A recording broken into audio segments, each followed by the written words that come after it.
Oui, bonjour, c'est Gilles Mancillon. Je reviens à vous pour continuer cette lecture de mon livre Quand je ne rêve pas, je suis, chapitre 5. Je vais maintenant expliquer le plus simplement et le plus clairement possible le moyen de créer un véhicule énergétique pour que vous puissiez commencer à pratiquer par vous-même si vous désirez le faire. Mais en premier lieu, je voudrais faire quelques recommandations importantes. La première étant que lorsqu'on débute lorsque l'on débute dans cette pratique, il est préférable d'être au moins 5 ou 6 personnes dans un groupe avant de s'engager dans une expérience interdimensionnelle ou interplanétaire. Il faut aussi que ces 5 personnes ou plus aient précisément la même intentionnalité. Il faut qu'ils soient tous dans un même état d'esprit. Ils doivent avoir une intention claire de se télétransporter dans une autre dimension. Il faut que chaque personne du groupe soit prête à accepter de laisser son corps physique derrière elle pour entrer dans un autre domaine de réalité.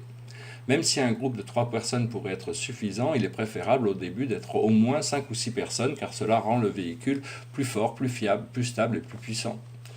À moins d'être déjà relativement expérimenté, il n'est pas recommandé d'entreprendre ce genre de voyage seul, surtout au début, car on pourrait se retrouver alors projeté dans la quatrième dimension, dans des niveaux bas, des plans astraux, et cela pourrait devenir une expérience, si ce n'est dangereuse, tout au moins désagréable. Pour éviter cette possibilité, il faut donc commencer par entreprendre ces voyages en groupe et il est recommandé de toujours le faire en demandant d'être accompagné par une ou des présences angéliques. Le groupe a donc besoin d'être prêt à s'engager dans cette aventure ensemble, mais si la majorité des participants ne sont pas clairs dans leur intention ou s'ils ne sont pas prêts à faire ce voyage, il pourrait y avoir des grandes difficultés à partir.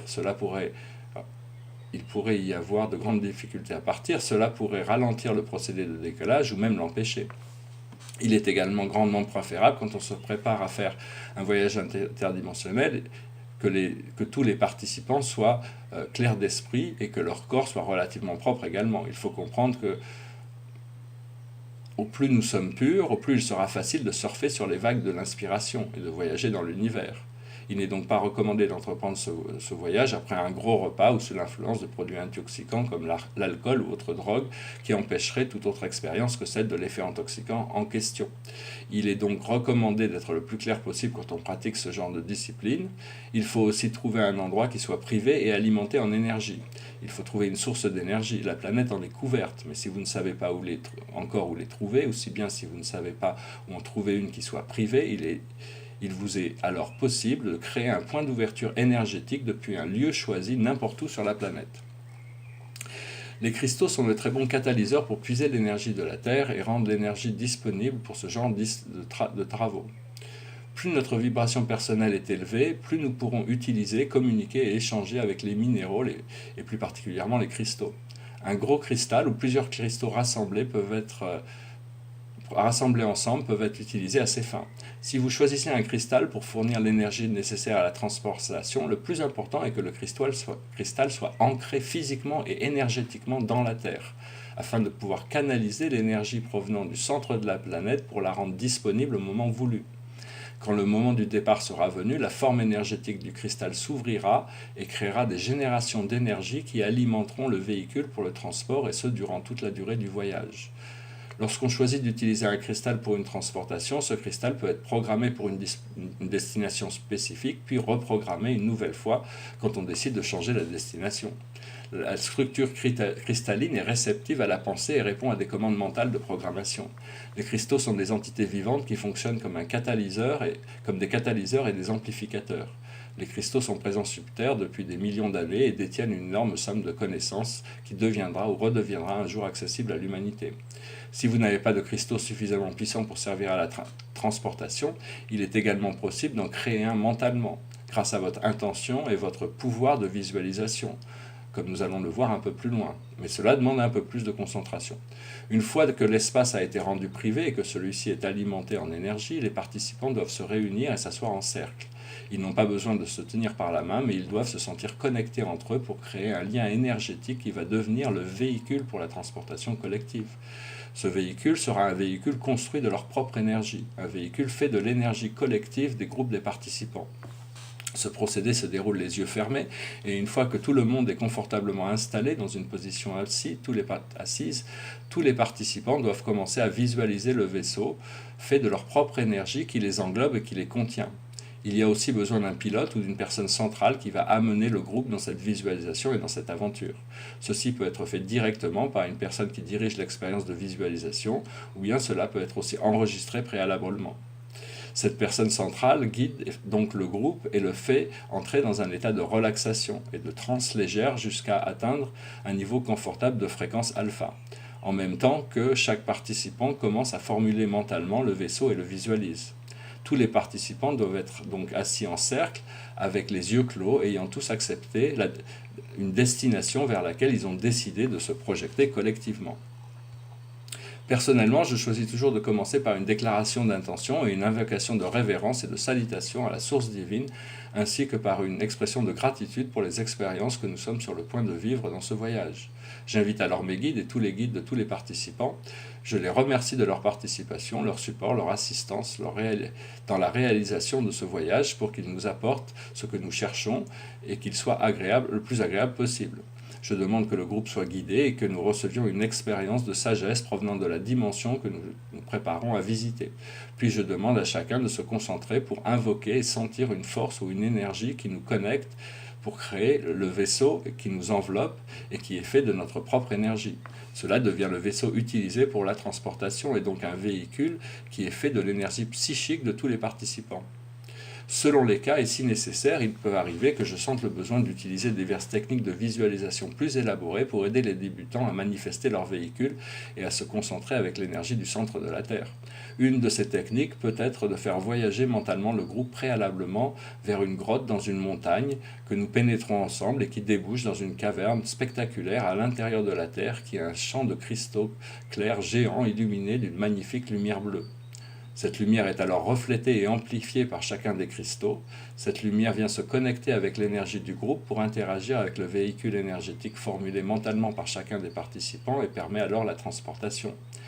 Il peut être utile de passer par une visualisation telle que celle-ci, une autre similaire ou même différente selon les désirs de chacun ou la nécessité du moment.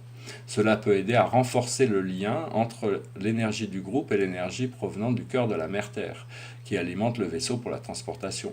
Une fois que cette connexion est établie et qu'elle est clairement ressentie par tous les participants, le vaisseau est prêt à décoller. Quand je sens que mon groupe est prêt à partir, je vérifie télépathiquement que chacun peut sentir cette énergie qui nous connecte et qui forme notre véhicule énergétique. Dès que l'énergie est suffisamment forte et bien ressentie par chaque participant, je compte à rebours verbalement et j'ouvre le centre d'énergie de la forme cristalline qui libère son énergie, puis le vaisseau décolle délicatement et s'envole immédiatement dans l'univers. Cette phase avant le décollage peut être plus ou moins longue selon les capacités de chacun des membres du groupe, mais s'ils n'ont jamais fait ce genre d'expérience préalablement, une fois le vortex, note numéro 45, ouvert, l'énergie nous soulève, nous transporte au-dessus du sol et nous télétransportons ensemble immédiatement dans l'univers, laissant nos corps physiques derrière nous. Une fois cela accompli, ça ne prend généralement que quelques instants pour arriver à notre destination. La plupart des gens dans leur premier voyage ne savent pas vraiment à quoi s'attendre. Il peut arriver qu'ils gardent malgré eux la totalité de leur conscience attachée à leur corps physique, tout du moins les premières minutes, mais ils finissent généralement par se libérer et se laissent emporter par le courant d'énergie du vaisseau, du cristal et dans l'expérience qui est offerte. Nous gardons toujours une petite partie de notre conscience dans notre corps physique, mais nous apprenons vite, grâce à ce procédé, à pouvoir être en plusieurs endroits en même temps. Et quand nous partons dans un voyage comme celui-ci, nous concentrons évidemment la plus grande partie de notre énergie et de notre conscience dans la dimension que l'on désire visiter pour pouvoir en profiter. Quand un groupe a plus d'expérience, il est facile de sentir que tous les participants arrivent simultanément et rapidement à destination, qu'ils partagent aussi l'expérience de leur arrivée dans la dimension sélectionnée. La pensée et l'énergie spirituelle ne sont pas limitées par les contraintes de la matière, du temps et de l'espace. Donc il en est de même pour l'énergie, pour un véhicule énergétique tel que celui-ci. Ce genre de véhicule voyage dans l'univers à une vitesse faramineuse et une fois que nous sortons de notre corps physique et du champ de la gravité terrestre, la transportation se fait de manière pratiquement instantanée. Il est important de répéter qu'il ne faut jamais avoir d'idées préconçues sur ce qui peut arriver dans ces voyages. Les peurs et les doutes peuvent être des obstacles qui ne font que retarder ou peuvent même, s'ils sont suffisamment forts, empêcher cette expérience de se dérouler, ce qui nous servira à rester avec ces mêmes doutes ou ces mêmes peurs sans avoir pu nous permettre d'avancer. Il arrive également parfois que des gens, dans leur premier voyage, se retrouvent à flotter dans l'espace des plans astraux, car c'est là où ils se projettent mentalement. C'est ce qu'ils visualisent, s'attendent à voir, et n'atteignent pas la destination programmée ou la destination que nous avions l'intention d'atteindre ensemble. Il m'arrive de les suivre dans ces espaces plus ou moins vides, mais si je vois qu'ils ne sont pas en détresse, je les laisse généralement à leur expérience, ou bien je les assiste pour les ramener vers la dimension ou la destination que nous avions choisie préalablement, afin qu'ils puissent avoir une expérience plus riche et plus expansive. Note numéro 45, vortex, terme qui signifie un centre d'énergie physique ou énergétique. Le terme chakra est plus généralement employé pour parler de centre d'énergie corporel, alors que le terme vortex désigne plus généralement un centre d'énergie planétaire ou cosmique. Cela dit, les corps célestes possèdent des chakras qui sont ressentis par leur population comme des vortex d'énergie. Je reprends ma lecture. Il faut savoir que l'esprit mental est très puissant et que si quelqu'un projette, même inconsciemment, de partir à un autre point que celui qui a été choisi collectivement, c'est très certainement là où il ou elle arrivera, malgré la programmation du cristal. Quand cela se produit, c'est néanmoins l'expérience qu'il ou elle avait besoin d'avoir durant ce voyage. Certaines personnes peuvent aussi rejoindre ces groupes pour prouver que cela ne fonctionne pas, et donc sont ressentis comme un poids mort par les autres participants. Ceux-là ne sont pas encore capables d'accepter les choses que leur préconception mentale et intellectuelle Ceux-là ne sont pas encore capables d'accepter autre chose que leur préconception mentale et intellectuelle sur ce qu'ils considèrent comme réel ou comme possible. Ils arrivent à bloquer de leur conscience toutes les énergies qui ne sont pas en accord avec leur système de croyance, ce qui est utile à leur ego qui peut alors confirmer qu'ils avaient raison et que rien ne s'est passé. Ceci dit, avec un peu de persévérance, tous ceux qui sont sincères dans leur désir de découvrir leur nature multidimensionnelle pourront éventuellement voyager librement dans ces autres plans de réalité au fur et à mesure qu'ils arrivent à se libérer des idées préconçues et des systèmes de croyances qui les retiennent dans cette dimension matérielle. Cela devient invariablement plus facile, plus accessible et plus facile avec le temps et avec plus d'expérience. Si vous n'avez pas accès à un cristal suffisamment puissant ou un centre d'énergie qui puisse convenir au travail que vous désirez entreprendre, il est toujours possible de le créer dans votre esprit.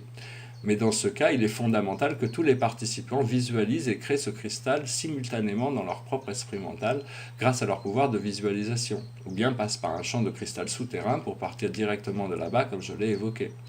Il est donc également possible de créer un vortex artificiel pour ce genre de travail, même si c'est un peu plus délicat lorsqu'on peut même si cela est un peu plus délicat que lorsqu'on peut le faire à partir d'une source d'énergie physique préparée et adéquate ou d'un vortex naturel. Ces techniques demandent un peu plus de la concentration de la part de tous les participants, mais elles sont tout aussi efficaces une fois qu'on les maîtrise.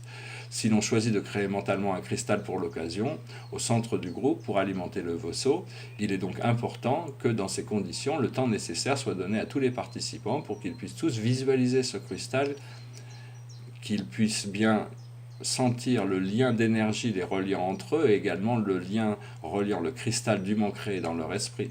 Il est important qu'ils sentent que ce cristal est bien relié énergétiquement au centre de la Terre, ce qui lui permettra de canaliser suffisamment d'énergie pour alimenter le cercle d'énergie du groupe ou du vaisseau pour le voyage. Unifiant l'énergie qui connecte le groupe avec le cristal qui lui-même est connecté au centre de la planète, il pourra alors fournir l'énergie nécessaire pour se télétransporter collectivement. Cette méthode que je viens d'expliquer n'est qu'une parmi de nombreuses autres, mais je pense que c'est une technique assez simple pour que chacun puisse faire l'expérience. Une fois que l'on comprend le principe et le fonctionnement d'utilisation d'une source d'énergie pour créer un véhicule interdimensionnel, celle-ci est relativement facile à utiliser. La manière d'amener un groupe à visualiser le vaisseau est ouverte, et chacun pourra trouver son propre moyen d'invocation, de développer son propre procédé ou technique pour arriver à la phase de décollage. De nombreuses destinations sont facilement accessibles depuis la Terre, alors que d'autres plus importantes se trouvent au-delà de l'orbite de Jupiter, ainsi qu'à la périphérie extérieure de notre système solaire.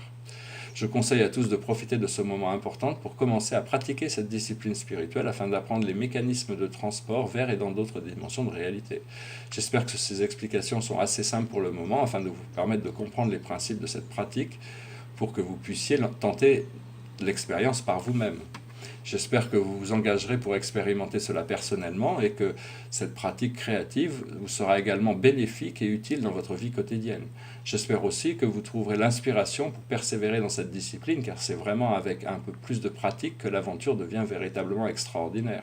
Je suis certain que si vous vous appliquez à pratiquer avec persévérance cette discipline spirituelle, elle affectera l'ensemble de votre expérience terrestre et vous pourrez alors jouir d'une plus grande liberté d'expression qui augmentera un peu plus chaque jour.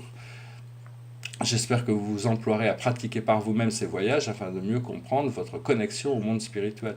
Je dois mentionner qu'il est possible ou probable que j'ouvre prochainement des agences de voyage spatiales et interdimensionnelles. Cette agence de voyage aura pour objectif d'initier ceux qui s'intéressent à ces potentiels ainsi qu'un département pour la recherche et le développement de nouvelles technologies personnelles, environnementales et spatiales afin de participer plus directement à la guérison de la planète et au progrès de la qualité de vie sur Terre pour tous. Je sais que cela se manifestera naturellement quand l'intérêt pour ce genre d'activité grandira dans la conscience collective et quand les ressources deviendront disponibles pour ce genre d'entreprise. Dans l'attente, je désire partager avec vous cette connaissance pour vous permettre ces connaissances pour vous permettre de les expérimenter et de les utiliser. Voilà, fin du chapitre 5.